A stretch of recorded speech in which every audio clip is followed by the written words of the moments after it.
स्वागत है पर्वाधिराज पर्युषण पर्व का और स्वागत है आप सब लोगों के हृदय की उस असीम श्रद्धा का जो प्रतिवर्ष इस दिव्य पर्व की आराधना संपन्न करते हैं और अपने हृदय को शुद्ध, पवित्र और निर्मल करने का सौभाग्य पाते हैं। यों तो जिस देश की माटी पर हम जन्मे हैं, इस देश की माटी में इतने पर्व संपन्न किए जाते हैं कि शायद वर्ष भर में उतने दिन भी न होते हों। कभी किसी गांव में कोई पर्व मनाया जा रहा है, कभी किसी नगर में कोई पर्व मनाया जा रहा है, कभी किसी समाज में कोई पर्व मनाया जा रहा है, कभी किसी पंथ, परंपरा और परिवार में कोई पर्व संपन्न किया जा रहा है। पर्वों के अलग अलग रूप रूपाए हैं। किन्हीं पर्वों में लोग जाते हैं मंदिरों में और जाकर अपने देवी देवताओं के दर्शन करते हैं और चढ़ावा चढ़ाकर आते हैं। किन्हीं पर्वों में लोग दिन भर भूखे रहते हैं और रात को चांद देखने के बाद भोजन स्वीकार किया करते हैं, और किन्हीं पर्वों में लोग नीमड़ी का पूजन करने के बाद आहार स्वीकार करते हैं। कुछ पर्व ऐसे होते हैं जिन पर्वों में लोग दीप जलाया करते हैं, कुछ पर्व ऐसे होते हैं जिन पर्वों में लोग रंग उड़ाया करते हैं, कुछ पर्व ऐसे होते हैं जिन पर्वों में लोग राखी के धागे बांधे करते हैं। पर्व तो खूब सारे हैं, ढेर सारे पर्व हैं, अलग अलग तरह के पर्वों के रूप रूपाए हैं, अलग अलग तरह की व्यवस्थाएं हैं। लेकिन जिस पर्व में आज हम प्रवेश कर रहे हैं, यह पर्व आत्मशुद्धि का पर्व है। जैसे सागर में सारी नदियां आकर समाहित हो जाया करती है, वैसे ही पर्युषण पर्व है कि जिसमें दुनिया भर के सारे पर्व एक साथ आकर समाहित हो जाया करते हैं। न तो इस पर्व में दीप जलाए जाते हैं, न इस पर्व में रोशनियां किया जाती है, न इस पर्व में नए कपड़े पहनने की कोई व्यवस्था होती है, न ही गहनों का श्रृंगार होता है, न ही कोई तीज त्योहार की पूजा होती है, न ही रंग उड़ाया जाता है। पर यह वो पर्व है जो व्यक्ति को शुद्ध करता है।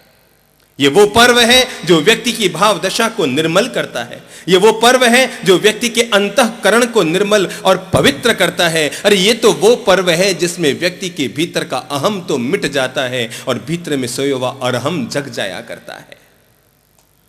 ये तो वो पर्व है कि जिसमें व्यक्ति की मूर्छा, व्यक्ति की आसक्ति मिट जाया करती है और व्यक्ति के भीतर सचेतनता का दीप जल जाया करता है। ये तो वो पर्व है कि जिस पर्व में व्यक्ति के मन में पलने वाला प्रतिशोध, व्यक्ति के मन में पलने वाली वैर विरोध की गांठें, व्यक्ति के मन में पलने वाला एक दूसरे के प्रति मिथ्या दंभ, या फिर व्यक्ति के भीतर पलने वाली कटुता, या अपने किसी व्यवहार से अगर दूसरे को पहुंचाई गई ठेस, इन सब से मुक्त होने का पर्व है। ये पर्व कषाय को मिटाता है और प्रेम को जगाता है। ये पर्व क्रूरता को हटाता है और करुणा के दीप जलाता है। ये पर्व आदमी की जिंदगी में मानवता के भीतर कटुता और कषाय के वातावरण को खत्म करता है और जिंदगी में प्रेम के और मैत्री के फूल खिलाया करता है। अरे भाई, ये पर्युषण पर्व तो वो पर्व है जिस पर्व में व्यक्ति अपने मन में पलने वाली वैर विरोध की गांठों को खोल लेता है और अपने मन को निर्ग्रंथ और मुक्त कर लेता है। इसलिए ये जो 8 और 9 दिन का पर्वाधिराज पर्युषण है, ये तो जीवन शुद्धि का पर्व है। दीप तो जलाता है व्यक्ति इसमें, पर कोई माटी का दीप नहीं जलाता, अपने ही भीतर सोई हुई चेतना का दीप जलाता है व्यक्ति। होली तो खेलता है व्यक्ति, पर किन्हीं रंगों से होली नहीं खेलता, अपितु अपने ही भीतर पलने वाले कषायों की होली जलाता है। कोई लकड़ियों की होली नहीं जलाता, अपने भीतर जो क्रोध और कषाय, मान और माया, राग और द्वेष, कलह और कटुता, इन सब के जो व्यक्ति ने अपने भीतर संग्रह कर रखा है, इन होलिकाओं का व्यक्ति दहन करता है और अपने आप को मुक्त, परिमार्जित, शुद्ध, निर्मल और आनंदित महसूस करता है। इसलिए ये पर्व एक विज्ञानशाला में प्रवेश है, जीवन की विज्ञानशाला में प्रवेश है, जहां पर हम प्रतिदिन अपने भीतर प्रवेश करके देखेंगे मेरे भीतर कौन कौन से कषाय है। देखो भाई, दोष किसी से भी हो सकता है, दुनिया में कोई भी पूर्ण नहीं है। संत है तो संत से दोष हो सकता है, और गृहस्थ है तो गृहस्थ से भी दोष हो सकता है। कोई गुरु है तो गुरु से भी कोई दोष हो सकता है, और कोई शिष्य है तो शिष्य से भी कोई दोष हो सकता है। दुनिया में निर्दोष भला कौन रह पाया है?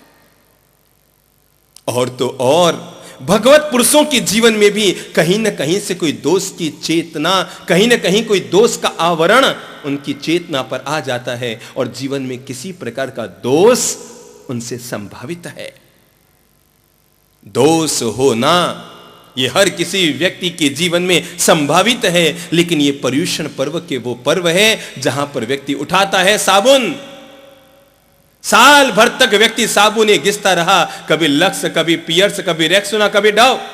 साल भर तक व्यक्ति साबुन घिसता रहा और अपने शरीर पर लगे हुए मैल को उतारता रहा। लेकिन ये 9 दिन और ये 8 दिन ये फिर से एक नई साबुन को उठाना है, और वो प्रेम की साबुन, क्षमा की साबुन, मैत्री की साबुन, और उस साबुन से अपनी आत्मा पर जो मैल हमने साल भर तक चढ़ाया है, उस साबुन को घिस घिस कर अपने मन पर, अपनी आत्मा पर, अपने चित्त पर जो हमने वर्ष भर तक मैल लगाया है, उस मैल को हटाने का धोबी घाट है ये तो, कि जहां पर व्यक्ति अपने भीतर में पड़े हुए मैल को हटाएगा और भीतर में जम चुकी कालीमा को छटाएगा।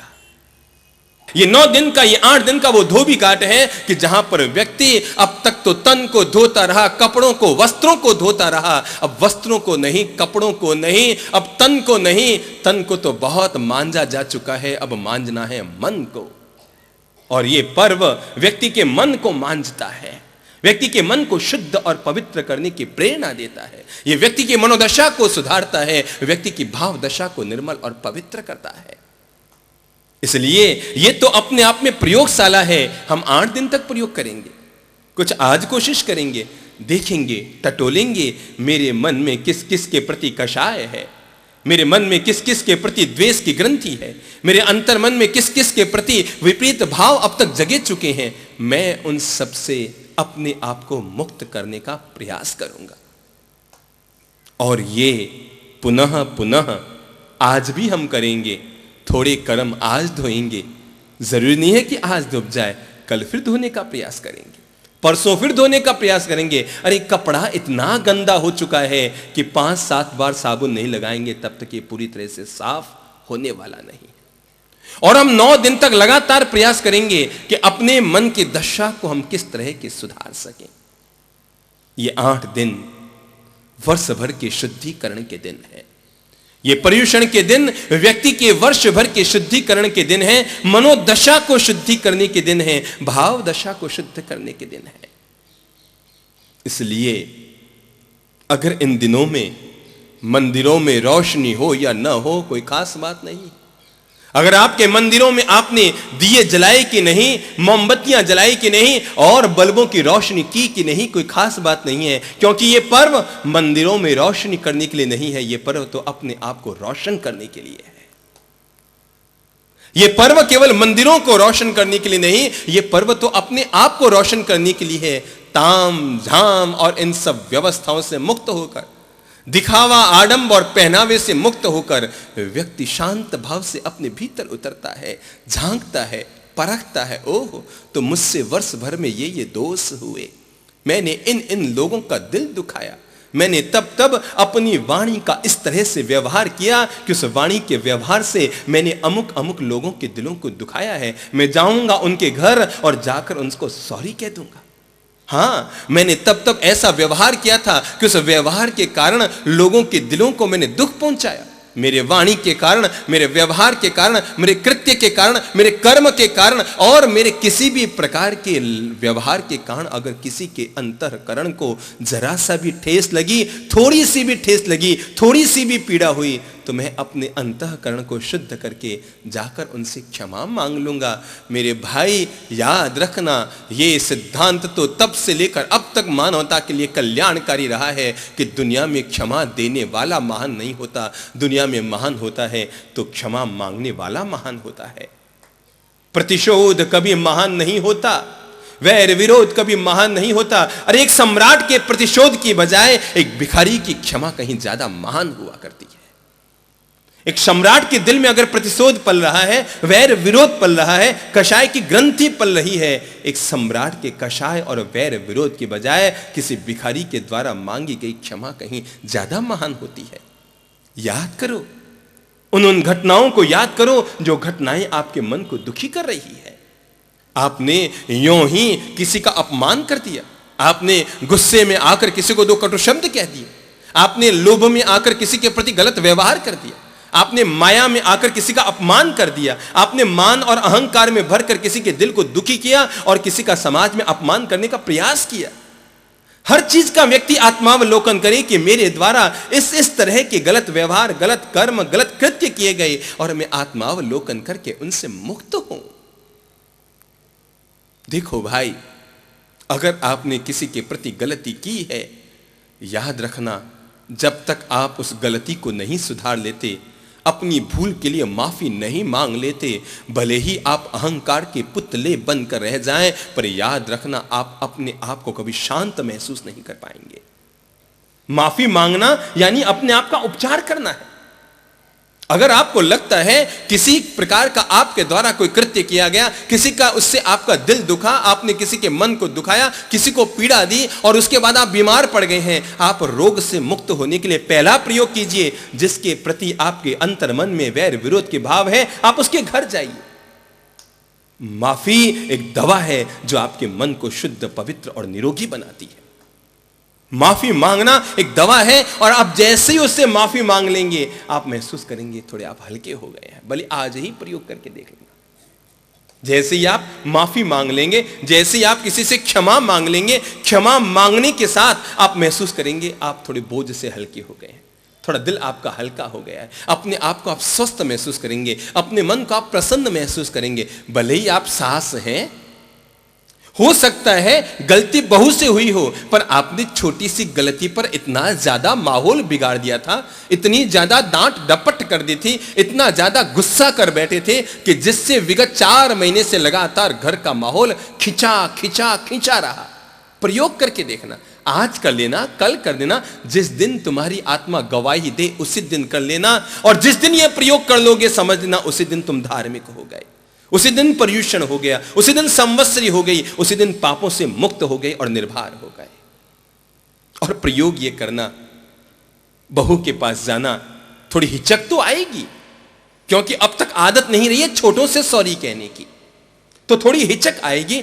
हो सकता है कि 2 पल के लिए भीतर में सोया हुआ अहंकार भी जगे, अरे मुझे बहू की क्या गरज है, मैं भला क्यों माफी मांगू, मैं भला क्यों सॉरी कहूं, मैं भला अपने आप को क्यों झुकाऊं, क्या वो घर की सास है या मैं घर की सास हूं, वो घर की मालकिन है या मैं घर की मालकिन हूं। लेकिन मैं तो आपको ये उपाय बता रहा हूं जिससे आप थोड़े हल्के हो जाएंगे, थोड़े निर्भर हो जाएंगे, थोड़े स्वस्थ हो जाएंगे, थोड़े मन से प्रसन्न हो जाएंगे और घर के माहौल को स्वर्ग बनाने में आप निमित्त बन जाएंगे। यह पर्युषण करता क्या है, जिंदगी को स्वर्ग बनाता है, घर परिवार को स्वर्ग बनाता है, रिश्तों में मिठास घोलता है, पारस्परिक कलह को मिटाता है और एक दूसरे के भीतर प्रेम और मिठास की गंगा यमुना बहाता है। पर्युषण का यही तो काम है,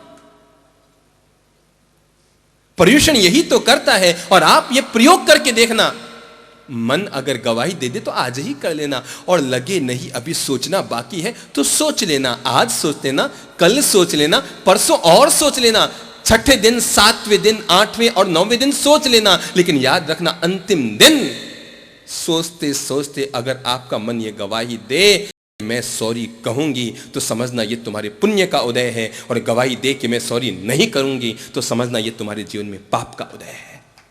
अभी नरक को और भोगना है और इसलिए आप सॉरी कहने को तैयार नहीं। क्षमा तो जब भी मांगे वो महान पल है। क्षमा तो जिससे भी मांगा जाए उससे अपने रिश्तों में मिठास घोलने की प्रक्रिया है। मेरे भाई, वर्ष भर तक आपने नींबू का काम किया है और खटास ही खटास घोला है। मैं जानता हूं कि नींबू का काम करके आपने खटास घोला है और उस खटास को निकालना आपके हाथ में नहीं है। पर मेरे कहे आज एक काम जरूर करना, नींबू के खटास में थोड़ा सा शक्कर का मिठास घोल देना, ताकि वो खटास खटास न रहे, वो भी स्वादिष्ट शिकंजी बन जाए। थोड़ा मिठास घोल देना। खटास तो रहा है साल भर तक, पर थोड़ा सा अगर आप 2-4 चम्मच शक्कर, मिठास की, क्षमा की, प्रेम की, मैत्री की, गले लगाने की, एक दूसरे के करीब आने की, जुड़ने की, अगर आप अपने आप को इस तरह आगे बढ़ाएंगे, जो अपने आप से पहले पहल करेगा घर में बड़ा वही कहलाएगा जो सॉरी कहने के लिए इस पर्यूषण में पहली पहल करेगा। जो अपनी शुरुआत करेगा पहल करने की, जेठ है कोई दिक्कत नहीं, अपनी छोटे भाई की बहू पत्नी से जाकर सॉरी कहने में संकोच मत खाओ। अरे भाई, भगवान ने तो कहा था जो क्षमा करता है वो महान होता है, पर उससे भी ज्यादा महान वो होता है जो क्षमा मांगता है। निर्भर हो जाओगे, हल्के हो जाओगे, चित्त निर्मल हो जाएगा, भाव दशा शुद्ध हो जाएगी और तुम्हें लगेगा कि बंधन हाथ से छिटक गए, मुक्ति मेरे करीब आ जाएगी। खोलो मन की गांठें, क्योंकि पर्युषण पर्व मन की गांठों को खोलने की प्रक्रिया है। भगवान से जब पूछा गया कि भंते प्रभु जरा एक बात तो बताएं कि दुनिया में बंधन क्या है, भगवान श्री मौन रहे। थोड़ी ही देर में शिष्यों ने फिर पूछा कि प्रभु अगर आप ये नहीं बताना चाहते कि बंधन क्या है तो जरा यही बता दें कि इस दुनिया में मोक्ष क्या है। भगवान फिर मौन रहे और पता नहीं अचानक भगवान श्री को क्या सूझा कि उनके पास एक रुमाल पड़ा था। उन्होंने रुमाल को उठाया, खोला और पता नहीं अचानक क्या सूझा, उन्होंने रुमाल में धीरे से हौले से मुस्कुराते हुए यूं गांठ लगा दी। आप देख रहे हैं ना, मेरी लगी हुई गांठ को आप देख रहे हैं ना, देखो। और भगवान श्री ने कुछ नहीं किया, इसी तरह गांठ लगा दी। आधा मिनट तक बैठे रहे और एक प्यारी सी मुस्कान ली और धीरे से अपने रुमाल में लगाई हुई गांठ को उन्होंने खोल दिया, रुमाल को समेटा और समेटकर भगवान ने रुमाल को रख दिया। थोड़ी देर के बाद जब स्वाध्याय का समय पूर्ण हो रहा था तो उठते उठते शिष्यों ने फिर पूछा, भंते हमने आपके श्री चरणों में आज हमने एक जिज्ञासा व्यक्त की थी और वो थी कि आप कृपया समाधान करें, बंधन क्या है और मोक्ष क्या है। भगवान मुस्कुराए और कहने लगे, थोड़ी देर पहले ही तो मैंने तुमको जवाब दिया था। शिष्यों ने पूछा, जवाब? आप तो इतनी देर से मौन रहे, आप तो केवल रुमाल को आपने उठाया, गांठ लगाई और गांठ को खोला। भगवान ने कहा, मेरी तरफ से यही तो जवाब है। शिष्यों ने कहा, मतलब? तो भगवान ने फिर से रुमाल उठाया और फिर से लगाई गांठ। मेरे शिष्यों समझ लो, दुनिया में बंधन यही है। अगर तुम्हारे मन में क्या है? गांठ, गांठ, बस यही है बंधन, बस यही है ईगो, बस यही है कषाय, बस यही है राग द्वेष की धारा, बस यही है संसार।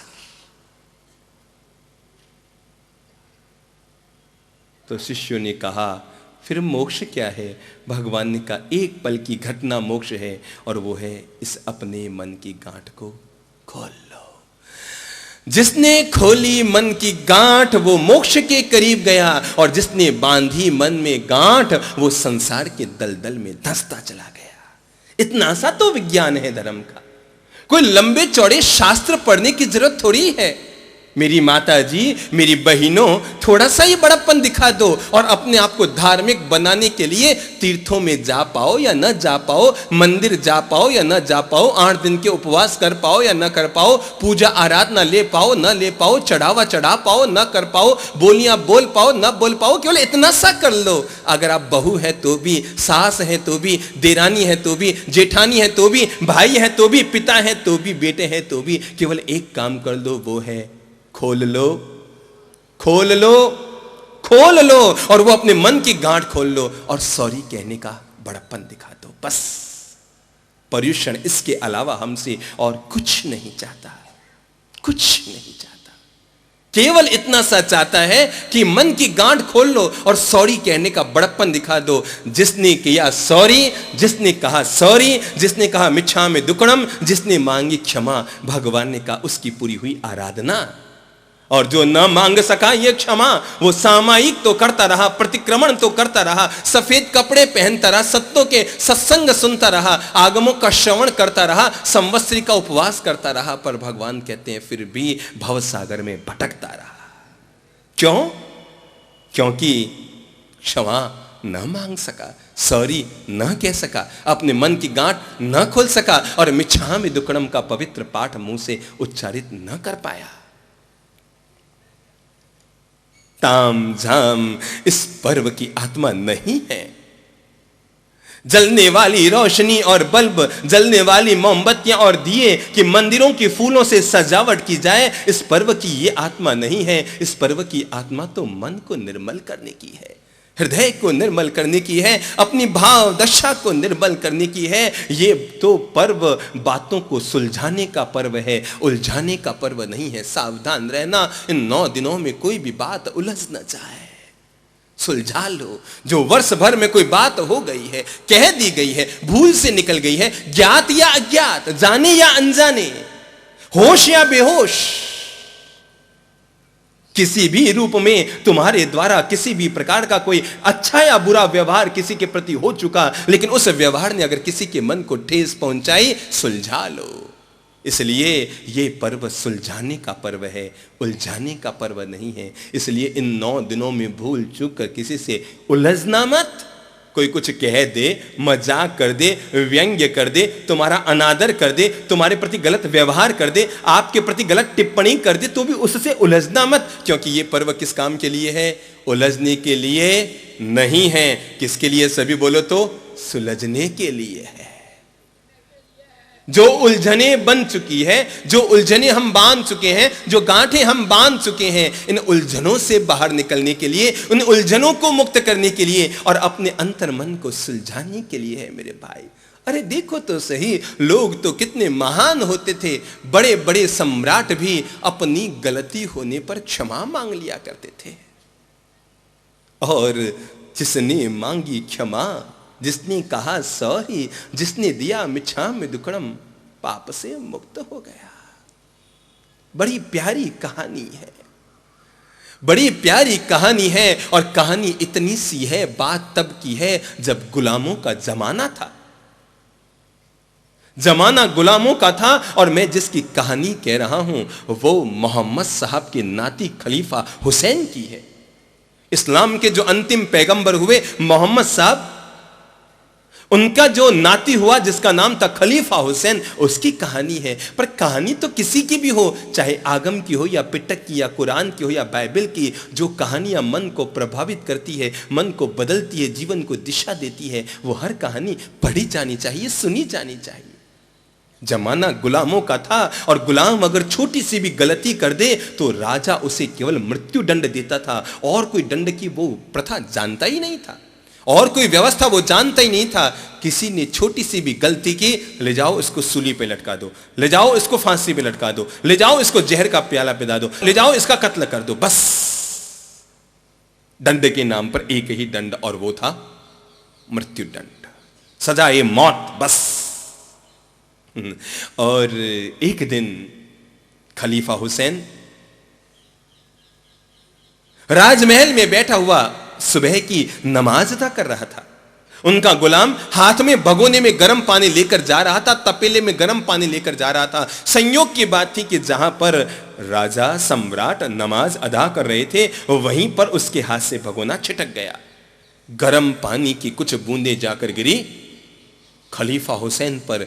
गुलाम कांप गया, क्योंकि उसे पता था आज उसकी मौत तय है। क्योंकि खलीफा जब भी सजा देता है तो किसकी सजा देता है? मौत की सजा देता है। उसकी मौत तय है। वो तो कांपता हुआ वहीं बैठ गया। सामने कुरान की किताब पड़ी थी, उसने कुरान की उस पवित्र किताब को खोला और उसके पाठ को, उसकी आयतों को पढ़ने लगा, जिसमें पहली आयत थी, उसकी पहली आयत थी, जन्नत उनके लिए है जन्नत उनके लिए है जो अपने गुस्से को अपने काबू में रखते हैं। और ये बात जैसे ही गुलाम ने बोली अपने मुंह से कुरान की आयत को पढ़ते हुए कि जन्नत यानी स्वर्ग उनके लिए है जो अपने गुस्से क्रोध को काबू में रखते हैं, कि तभी खलीफा हुसैन जो नमाज अदा कर रहा था उसने कहा, हां हां तू मुझे क्या कहता है, मेरा गुस्सा मेरे काबू में है। गुलाम को लगा कि जैसे बात सम्राट पर प्रभाव डाल रही है, और तब उसने कुरान की दूसरी आयत पढ़ी, और वो दूसरी आयत थी, और जन्नत उनके लिए है जो दूसरों की गलतियों को माफ कर देते हैं। जब ये आयत खलीफा हुसैन के कान में गई, उसे लगा कि जैसे कुरान में उसी के लिए बात कही जा रही है। उसने कहा, हां हां तू मुझे क्या बताता है रे, तू मुझे जीवन का कुरान का पाठ पढ़ाता है, मैंने तेरी गलती को माफ कर दिया, जा। और गुलाम को लगा कि चमत्कार हो गया। गुलाम तो हृदय से आनंदित प्रसन्न मुस्कान से भर उठा, और तब उसने कुरान की तीसरी आयत पढ़नी शुरू की।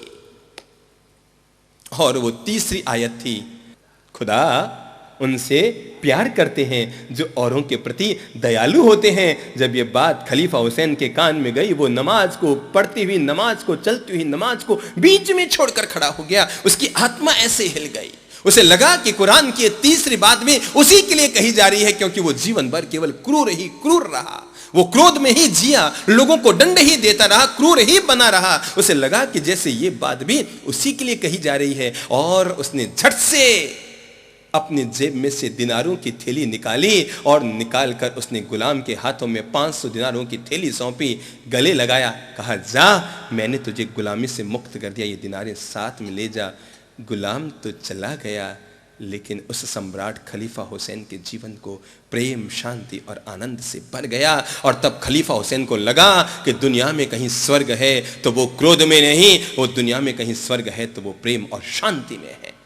दुनिया में कहीं स्वर्ग है तो वह क्रूरता में नहीं, दुनिया में कहीं स्वर्ग है तो वो दयालुता में है, वो प्रेम में है, वो करुणा में है, वो एक दूसरे से क्षमा मांगने में है,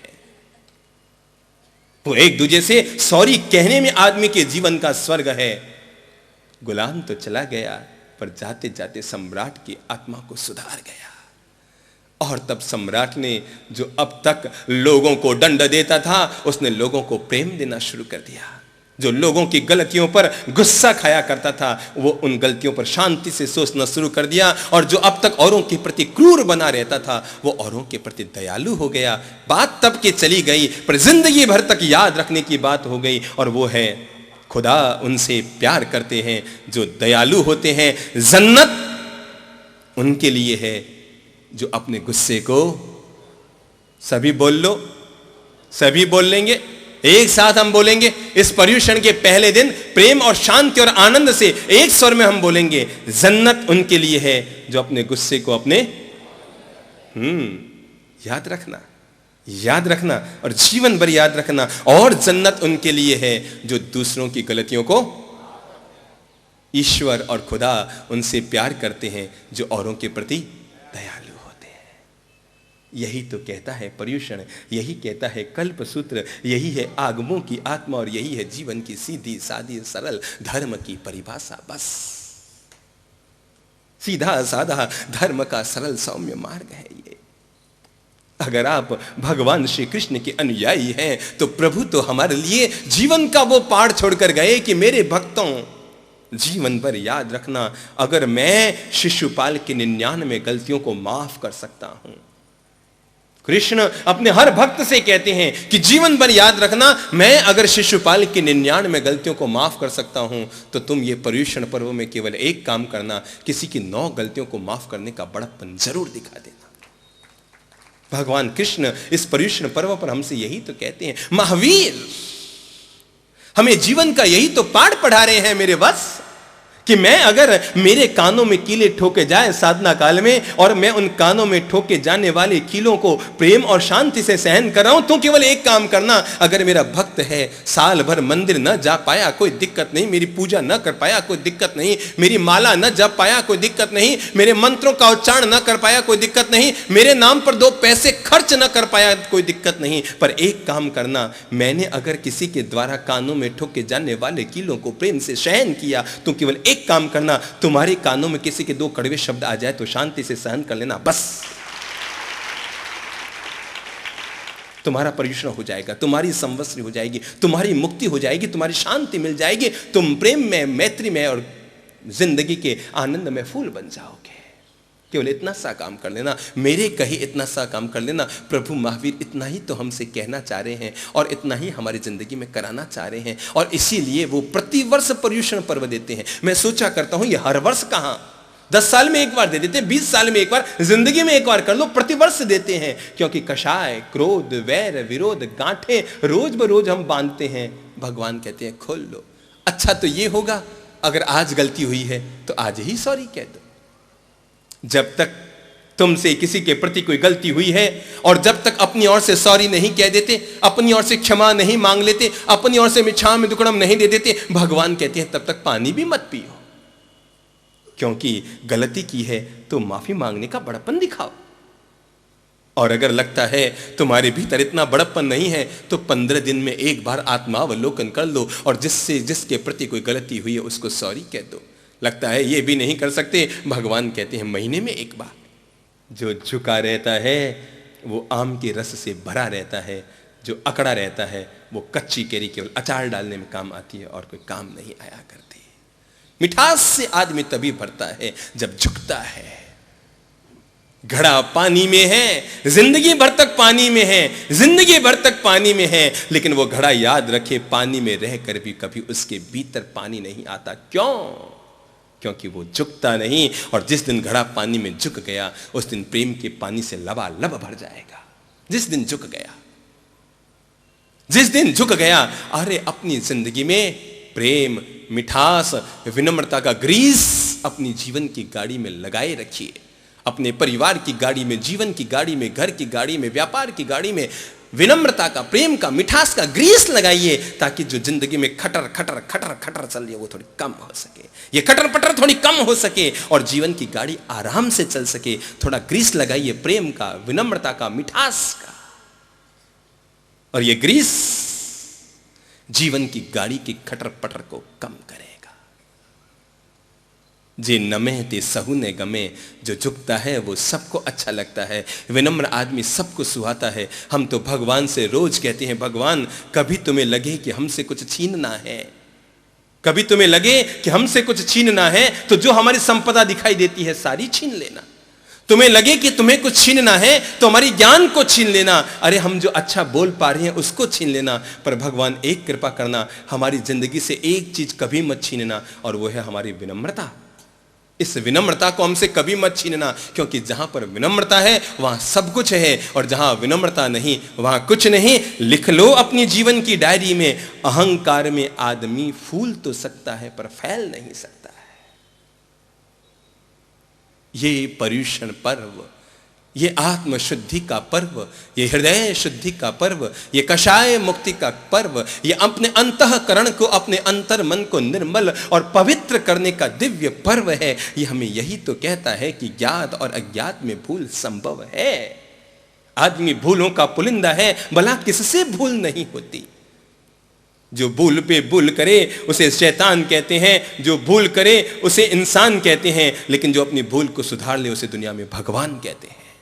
जो आदमी अपनी भूलों को सुधार ले, मैं अपने कृत कारित अनुमोदित, अपने द्वारा किए हुए, कराए हुए और समर्थित किसी भी प्रकार के अशुभ प्रकल्प के लिए अपनी ओर से क्षमा मांगता हूं, सॉरी कहता हूं, माफी मांगता हूं, मिच्छामि दुक्कडम देता हूं। भगवान आज के लिए हमें यही जीवन की प्रेरणा दे रहे हैं।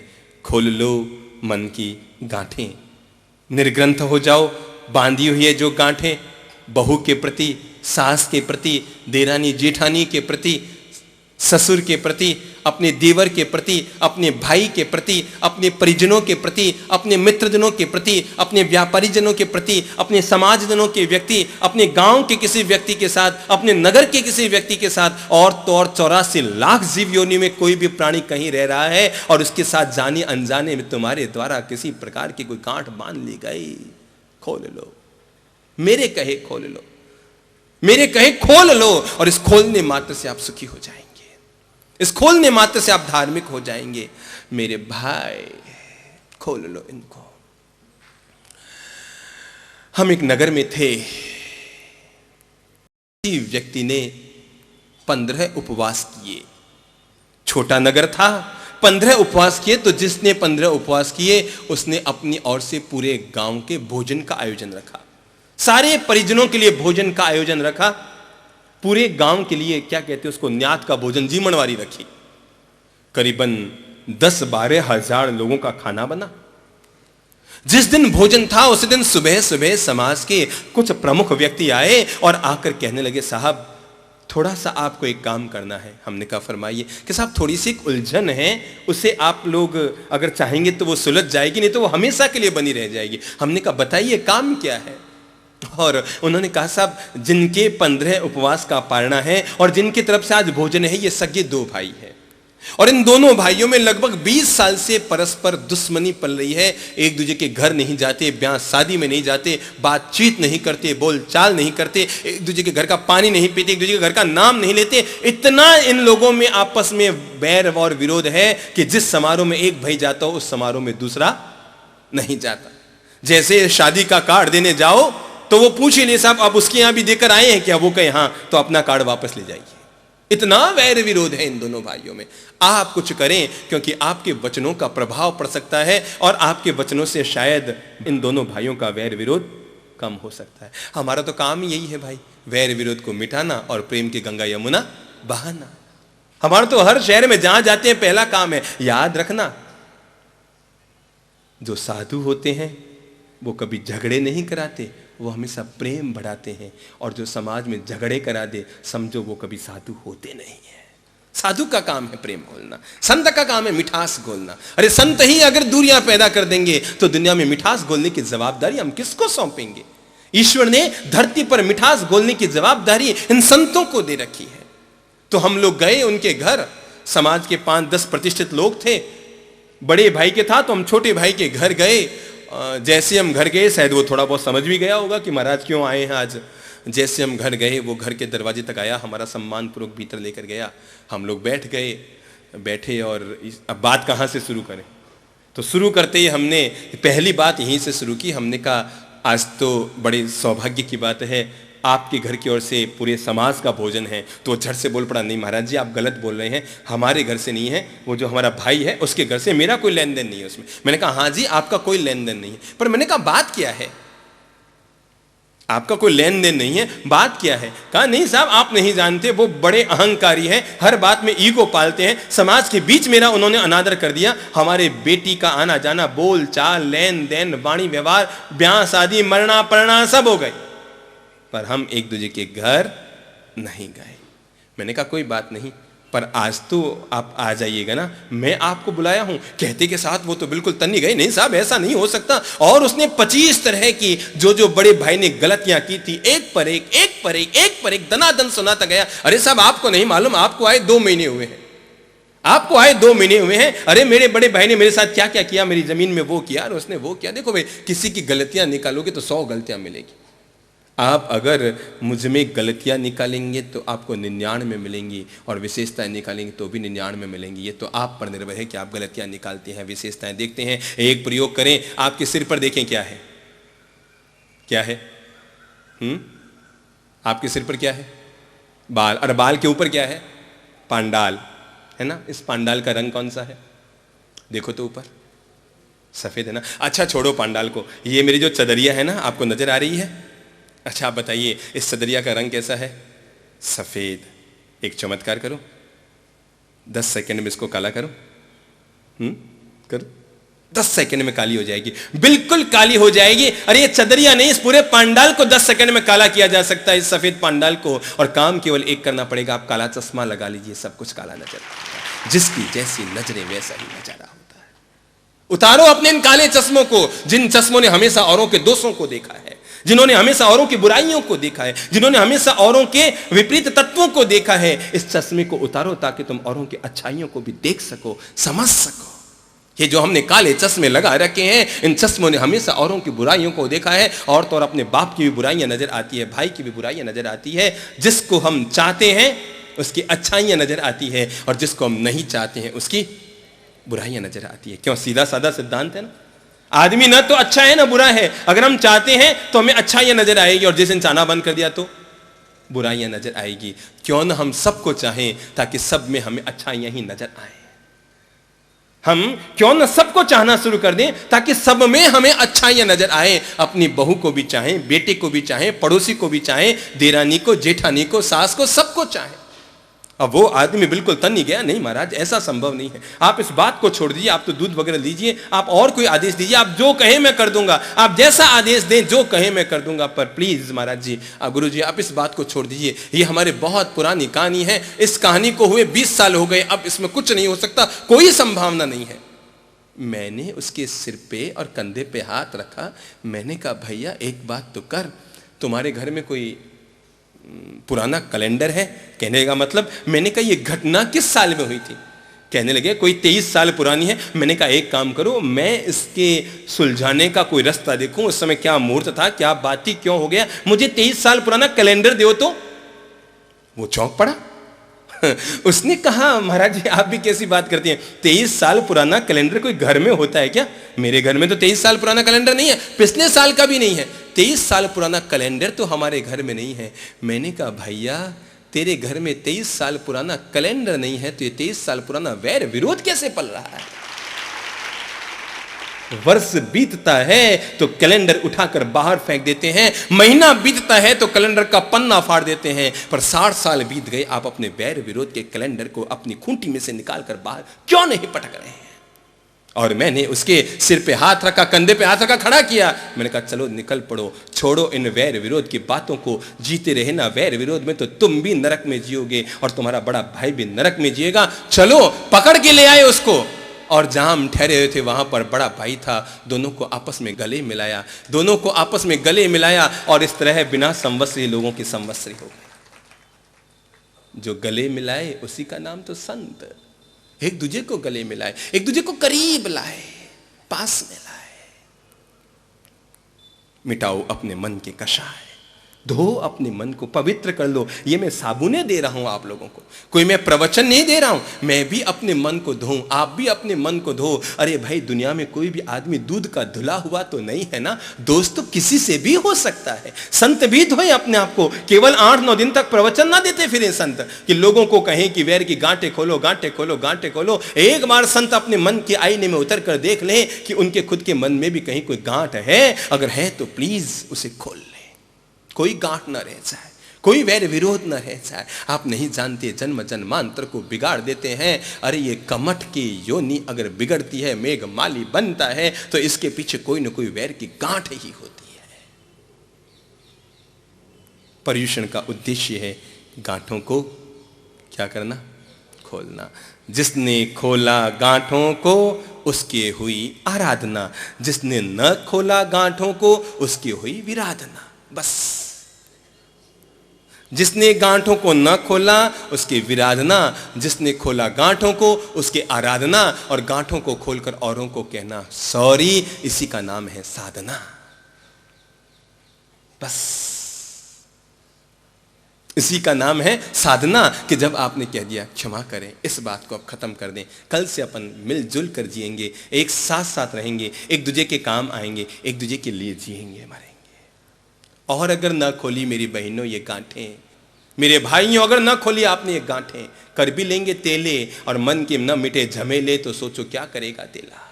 अगर ना मिटा मन का झमेला, तपस्या कम हो या ज्यादा हो ये खास बात नहीं है। हम जहां चातुर्मास करते हैं वहां सबसे कम तपस्या होती है, क्योंकि हमारा लोगों को आग्रह नहीं रहता पकड़ पकड़ करके मासिक करो तो सोने की चैन पहनाएंगे, कि 8 उपवास करो तो चांदी की प्लेट देंगे, इस तरह के अपन नहीं करते हैं काम। जिनको साधना करनी है वो करें।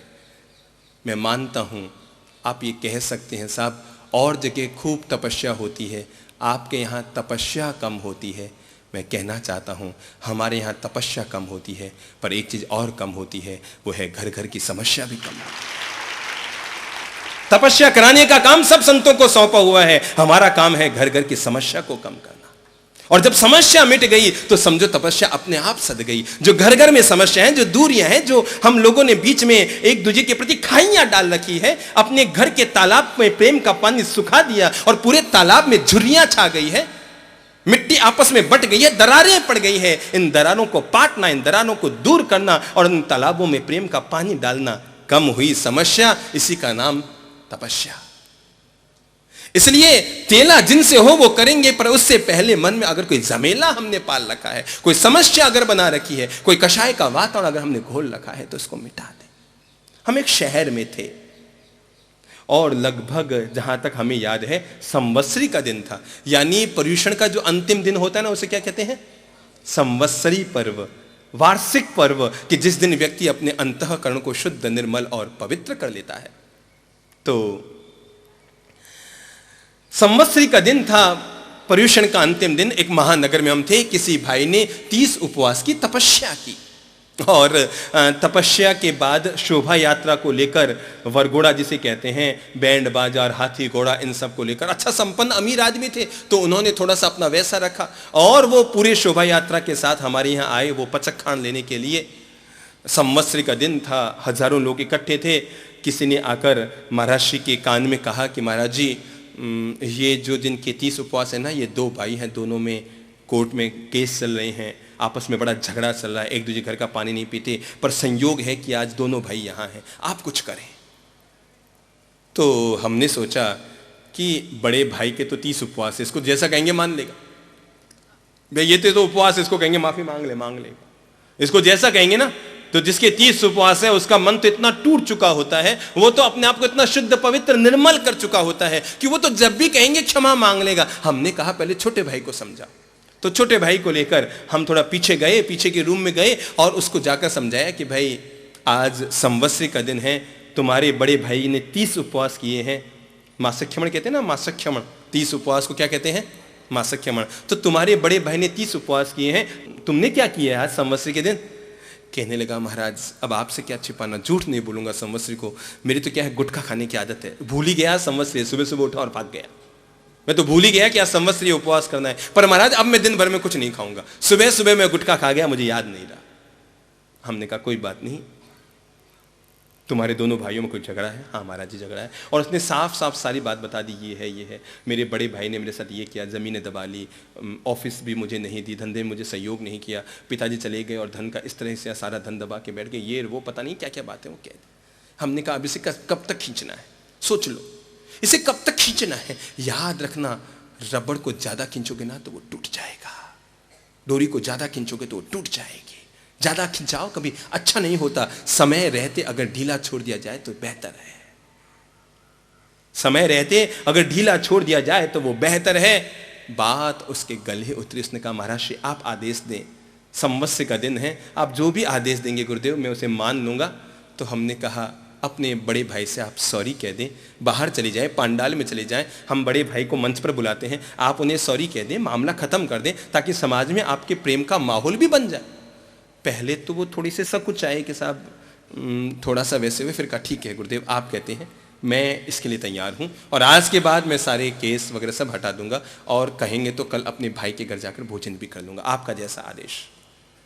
हम उसे बाहर लेकर आए, बड़े भाई के मासिक क्षमण था तो मंच पर उसको बैठाया हुआ था। हमने कहा लीजिए अपने बड़े भाई से सबसे पहले आप सॉरी कहिए। बेचारा इतना सीधा आदमी निकला, वो गया और जाकर उसने अपने बड़े भाई से क्षमा मांग ली। समाज पूरा भरा हुआ था, पंडाल पूरा भरा हुआ था, हजारों लोग थे संवत्सरी के दिन। छोटे भाई ने अपने तपस्वी 30 उपवास के तपस्वी भाई से क्षमा मांग ली, लेकिन जैसे ही छोटे भाई ने क्षमा मांगी कि बड़े भाई ने अपना मुंह पीछे घुमा लिया, उसने नजर उधर कर ली, बड़े छोटे भाई की ओर देखा तक नहीं। छोटे भाई ने एक बार और माफी मांग ली पांव के हाथ लगाकर, पर बड़ा भाई बिल्कुल तन कर यूं ही देखता रहा। बात खत्म हो गई। मुझे नहीं मालूम आगे जाकर मामला क्या सुधरा या बिगड़ा। लोगों की नज़रों में मासिक क्षमण बड़े भाई के हुआ था, पर अगर मुझे कोई पूछे तो ईमानदारी से कहूंगा असली मासिक क्षमण छोटे भाई के हुआ था। जिसने मांगी क्षमा वो झुका, जिसने कहा सॉरी।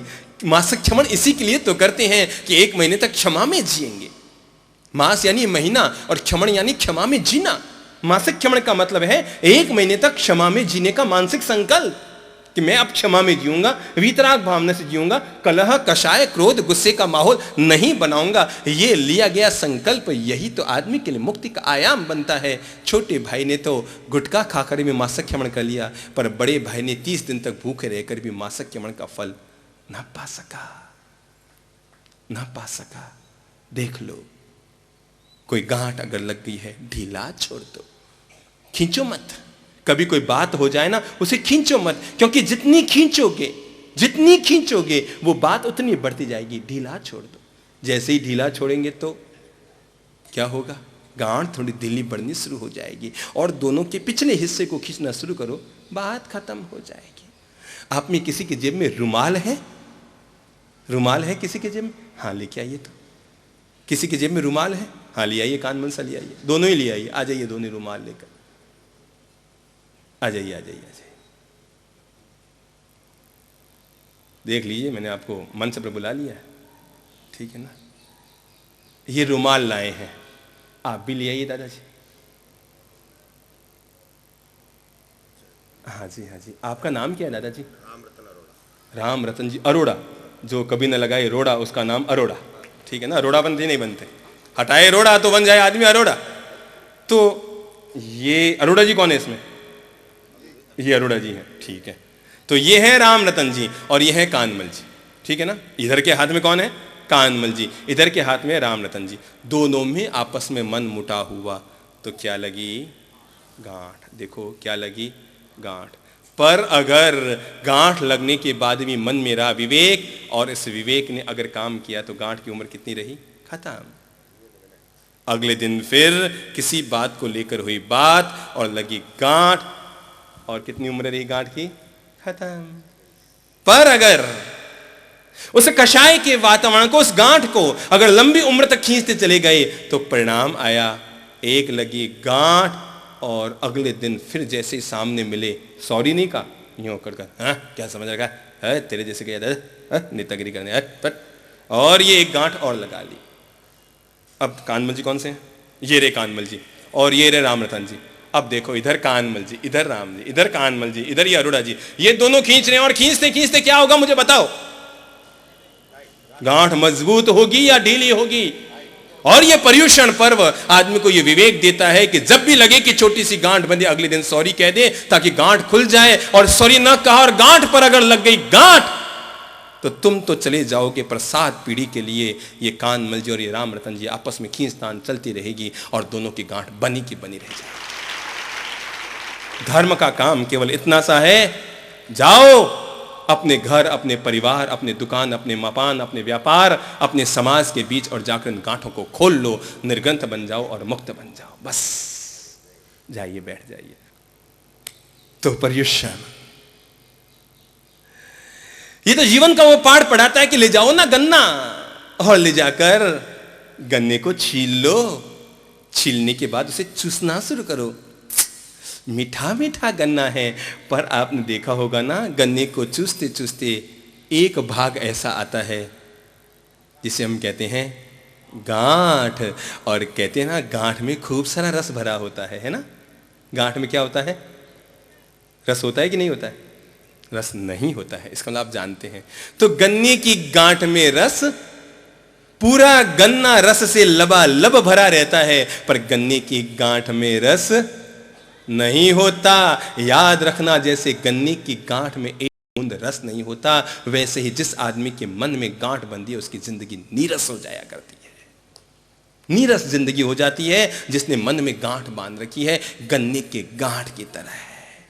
अपनी गलती का एहसास करो, क्योंकि हर गलती का फल आदमी को भोगना पड़ता है। हर गलती का फल भोगना पड़ता है। भगवान ने जो पर्युषण की कहानियां दी है ना कल्प सूत्र में, उसमें एक बड़ी प्यारी सी घटना है, और वो ये हमें बताती है कि दुनिया में कोई कितना भी महान व्यक्ति क्यों ना हो, पर वो हर महान व्यक्ति याद रखे, दुनिया में कितना भी कोई महान संत हो, महान व्यक्ति हो, महान नेता हो, महान सामाजिक व्यक्ति हो, वो हमेशा महान धनिक याद रखे, दुनिया में किसी की गलती को ऊपर वाले के द्वारा माफ नहीं किया जाता है। वहां देर है पर अंधेर नहीं है। आज नहीं तो कल हर किसी व्यक्ति को अपनी गलती का फल भोगना पड़ता है, चाहे वो दुनिया का कितना भी महान व्यक्ति क्यों ना हो। और वो भगवान महावीर की पूर्व जन्म में वो घटना याद है ना, जब भगवान महावीर के पूर्व जन्म की आत्मा ने एक वासुदेव के भाव में, एक चक्रवर्ती के भाव में किसी के कान में, प्रतिपृष्ठ वासुदेव ने किसी के कान में क्या डलवाया? पिघलता हुआ शीशा डलवाया। याद करो, गुस्से में आकर जब उन्होंने अपने सेवक से कहा था कि जब मुझे नींद आ जाए तो संगीत बंद कर देना, पर संगीत बंद न किया सेवक ने, यह सोचकर कि राजा तो सो गया, मैं तो मजा लूं, राजा सो गया, मैं संगीत का मजा लूं। और यह सोचकर उसने नींद राजा को आने के बावजूद संगीत बंद न कराया। राजा की जब नींद खुली, उसने कहा, अरे मैंने कहा था ना संगीत बंद कराना। महाराज, मुझे बड़ा मजा आ रहा था, संगीत का आनंद ले रहा था। अच्छा, मेरी आज्ञा के ऊपर तेरा कान का मजा? और सेवकों को आदेश दिया, लाओ पिघलता हुआ शीशा इसके कान में डाला जाए। और तब उस सम्राट ने उस अपने सेवक के कान में पिघलता हुआ शीशा डलवाया। याद रखना, दुनिया में कोई व्यक्ति कितना भी महान क्यों न हो, पर अपनी गलती का दंड तो हर किसी को भोगना पड़ता है। और वही दंड महावीर को भोगना पड़ा कि महावीर के जीवन में आने पर उधर तो सेवक के कान में पिघलता हुआ शीशा डलवाया, लेकिन कर्मकर्ता का पीछा नहीं छोड़ते, वो वापस आते हैं और वो महावीर के कान में कीले ठोके गए उस रूप में सामने आया। परिणाम सबको मिलना है, हर गलती का परिणाम सबको मिलता है, चाहे वो खुलेआम की जाए, चाहे वो छिप कर की जाए, पर गलती का परिणाम हर किसी को मिलता है। आई हेट यू बहुत बोला जा चुका, हटाओ अपनी जिंदगी से, कभी मत कहो किसी से आई हेट यू। अरे जब भी कहना है तो पर्युषण तुम्हें कहता है सबसे कहो आई लव यू, मैं तुमसे प्यार करता हूं, मोहब्बत करता हूं, प्रेम करता हूं, मैत्री करता हूं, मेरा तुम्हारे प्रति क्षमा का भाव है, मैं प्रेम और मैत्री में विश्वास करता हूं। आई हेट यू की परिभाषा को बदल दो, आई लव यू की परिभाषा को शुरू करो। हम तुमसे प्रेम करते हैं, हम मानवता में विश्वास करते हैं, हम इंसानियत में विश्वास करते हैं, और इसलिए हम एक दूसरे से प्रेम और मोहब्बत करेंगे। हम कटुता नहीं रखेंगे, हम कलह नहीं करेंगे, हम संघर्ष नहीं करेंगे, हम वैर विरोध नहीं करेंगे, हम एक दूसरे के साथ प्रेम और मोहब्बत भरा व्यवहार करेंगे, कषायों को कम करेंगे और अपने जीवन को निर्कषाय करने की कोशिश करेंगे। पर्युषण पर्व हमें जीवन का पहला संकल्प ये देता है, और वो है अपने अंतः मन को कषाय से, कलह से, कटुता से क्या करो? मुक्त करो। रट लो इस बात को, ये जीवन भर काम आने की बात है। पर्युषण पर्व हमें पहले चरण में यही कहता है, अपनी कषाय को, अपने कलह को, अपनी कटुता को अपने जीवन से कम करो।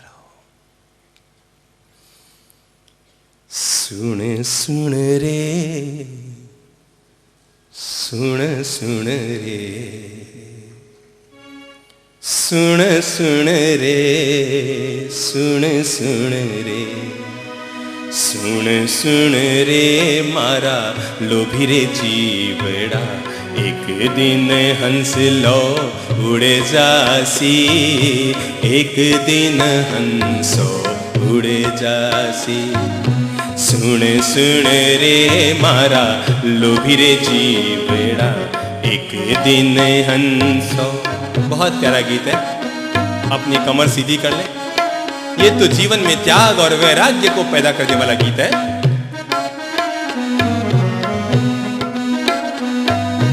आयो एक लो जासी एक लो हो, आयो एक लो जासी एक लो, संग चले नहीं कोई साथी, संग चले नहीं कोई साथी, अरे एक दिन हंसो उड़ जासी, हाँ हाँ एक दिन हंसो उड़ जासी। सुन सुन रे, सुन सुन रे, सुन सुन रे, सुन सुन रे।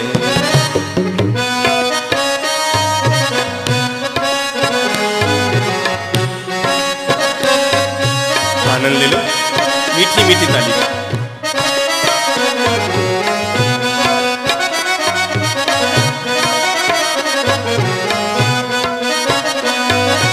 भाई बंधु और कुटुंब कबीला हो, भाई बंधु और कुटुंब कबीला ए सब मतलब रासाथी, एक दिन हंसो उड़ जासी, थारो एक दिन हंसो उड़ जासी। मोह मायारी गंदी गलियां हो, मोह मायारी गंदी गलियां, चेत नहीं तो डूब जासी, थारो एक दिन हंसो उड़ जासी, हो एक दिन हंसो उड़ जासी।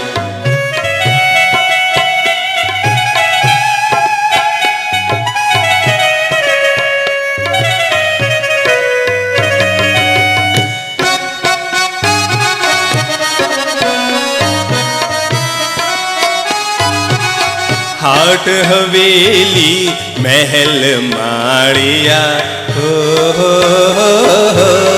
हाट हवेली महल माड़िया, ए सब अठे ही रह जासी, तू तो एक दिन हंसो उड़ जासी। सुन सुन रे, अरे सुन सुन रे, सुन सुन रे, सुन सुन रे।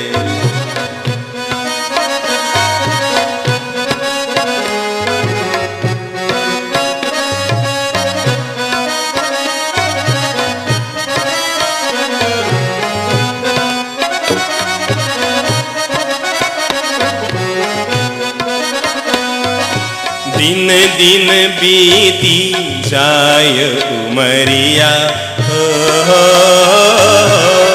दिन दिन बीती जाय उमरिया। कभी शिव मंदिर में गए, शिवलिंग के दर्शन किए? गर्मी के मौसम में शिवलिंग पर क्या होता है?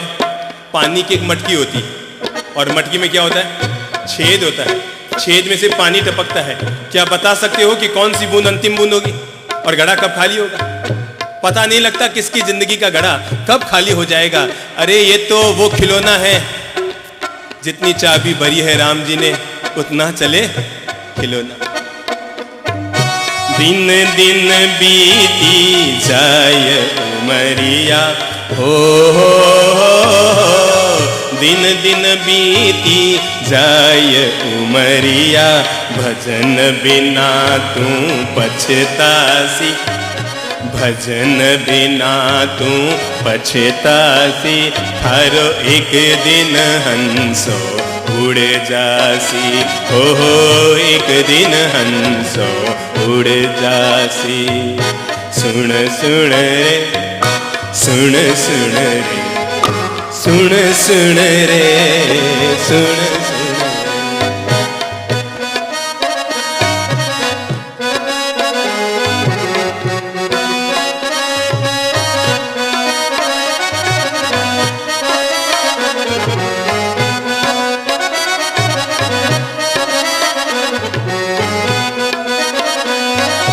धर्मरी पंछी नाव बना ले हो, धर्मरी पंछी नाव बना ले, बैठ नाव में तिर जासी, तू तो बैठ नाव में तिर जासी, हरो एक दिन हंसो उड़ जासी, हो एक दिन हंसो उड़ जासी। सुन सुन रे, सुन सुन रे, सुन सुन रे, सुन सुन रे। धर्मराज रे सम्मुख जाकर हो, धर्मराज रे सम्मुख जाकर, तीन विध मुखड़ो दिखलासी, हर एक दिन हंसो उड़ जासी। सुन सुन रे, सुन सुन रे, सुन सुन रे, सुन सुन रे, सुन सुन रे, मारा लोभी रे जीवड़ा, एक दिन हंसो उड़ जासी, एक दिन हंसो एक दिन हंसो उड़ जासी, हो एक दिन हंसो उड़ जासी, हाँ एक दिन हंसो